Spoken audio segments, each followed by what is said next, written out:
In this video, I will show you how to list an item on Depop. Open the Depop app and tap Sell at the bottom of the screen. Start by uploading clear, high-quality photos of your item. Make sure the lighting is good and you capture all important angles, including any details or flaws. Next, write a short, scannable description.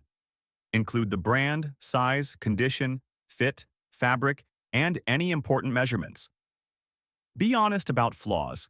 This builds trust and prevents disputes later.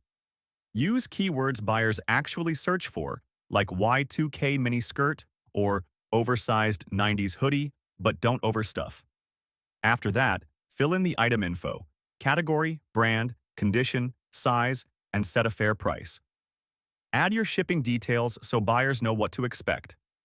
Once everything looks good, tap Post Listing. Clear photos, accurate descriptions, and proper tagging will make your listing stand out, attract the right buyers, and help you sell faster. And that's how to list an item on Depop.